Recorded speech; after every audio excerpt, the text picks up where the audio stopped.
Hi, hello there everyone. A pleasant day to each and everyone, especially to our beloved Professor Mrs. Marquez. I am Rowena De Assis from BSBA HR1B and a group leader of Group 2, and I am here to introduce our work immersion venue which was held in the Barangay Tango, South Navotas City. Introduction of work immersion is one of the course requirements for graduation. Through this work immersion, the students are exposed and become familiar with work-related environment related to their field of specialization. Work immersion is a key feature in the senior high school curriculum. The concept of our work immersion is focused on the community of the Barangay Tango, South Navotas City. But before anything else, I would like to share some trivia of what is work immersion venue. Immersion is done outside the school campus.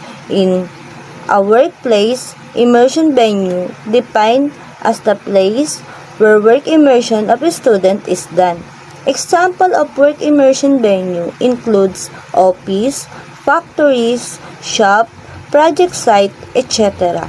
And one of its components, the work immersion programs, provides students a real workplace experience, giving students a set of technical, vocational, and livelihood skills that can help them make informed career choices and improve their employment prospects. To furthermore understand, in our presentation, we include the 6 criteria to use in selecting the venue of work immersion. And here is one of my members to discuss our first criteria. A pleasant day to each and everyone. I'm Reynalyn Conge and I'm here to discuss our first criteria. As we choose the Barangay Tango, South Navotas City as our work immersion venue, because based on the National Statistics Office census of population in year 2000 marked a 0.12% increase in population, that said barangay had total number of 230,403. And in the month of May, year 2010, had a total number of population of 249,131. And as we observe when we do visiting the houses of some residents of the barangay, we ask some question from the breadwinner of some family regarding on how they survive in this kind of pandemic. Some of them are trying to go fishing because the residency of some people that are living in the community are near the sea. The usual occupation of some men in such area was fishing, because we all know that Navotas City is surrounded by the Manila Bay, so that is why it is the common work of some men in this place. So that in this case, we choose the Barangay Tango, South Navotas City as some barangay or some community that inclusion in deprived, depressed, and underprivileged category, nor DDU, because the people living in this area, their livelihood depends only the help of marine resources. That would be all, and thank you. Good day everyone, my name is Jan Paul Escasro, and today I will discuss about the second criteria that you'll need in choosing a place or venue for immersion. The specific venue we're choosing to do immersion is in Barangay Tango South, Navotas City. We already know that the community leaders in this venue are very kind and hospitable in terms of guiding and assisting the students who do immersion. They have willingness to participate in any community project, and they always active in their work.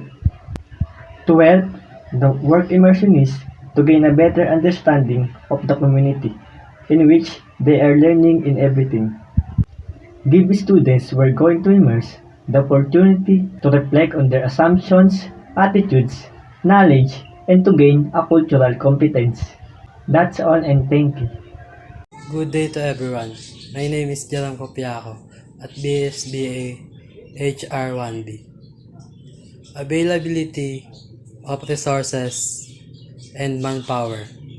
We choose the venue is Tangos South because we think they need it more or so here we choose to immerse and it will be easier for them to do because they have more people who will do and speed up their work. Our work in Barangay Tangos South will handle people complain because we know here that people often complain about what they are doing wrong.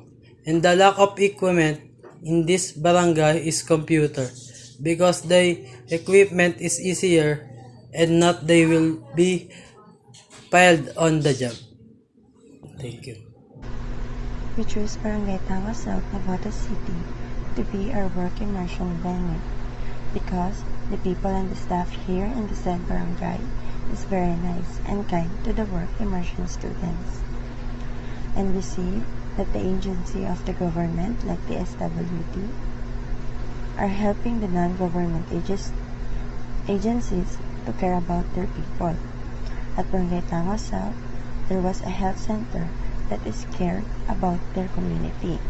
I saw that the worker of the health center having a great time and taking care of their patients. They're spreading kindness and love to the community. I should be able to get the attitude of the worker because of the concern to their patients.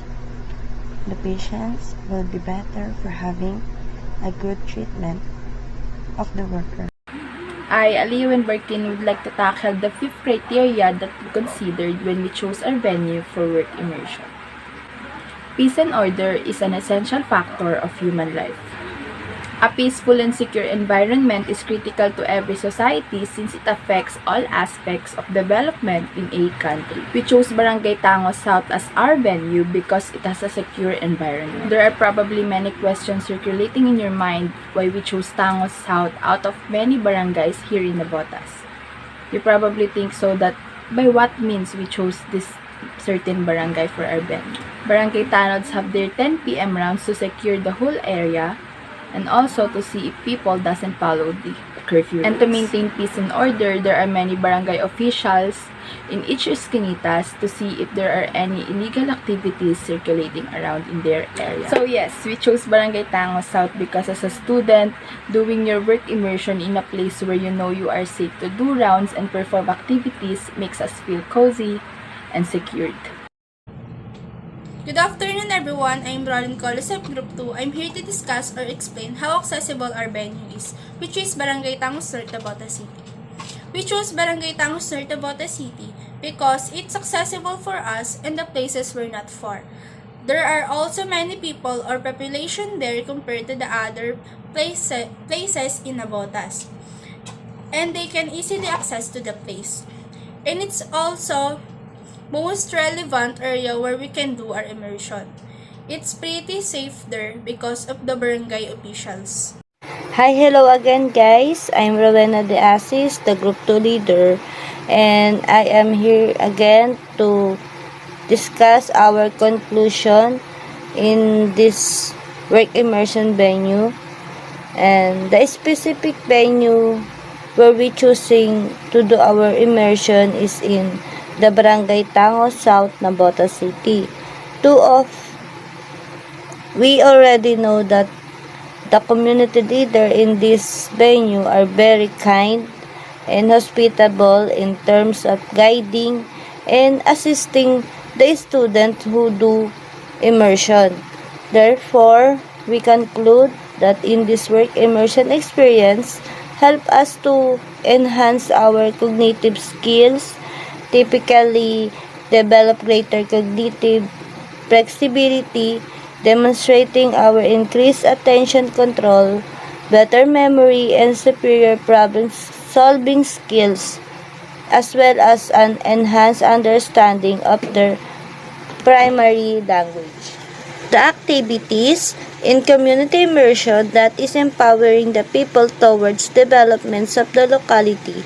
We do home visits, living with selected family, informal discussions with individuals group, sharing in households and community activities, attendance in social languages, and the assistance in production work. We learn the benefits of languages immersion are real and tangible.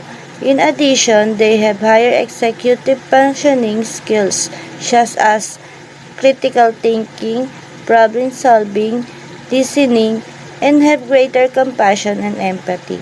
That would be all of our presentation. Thank you and always keep safe.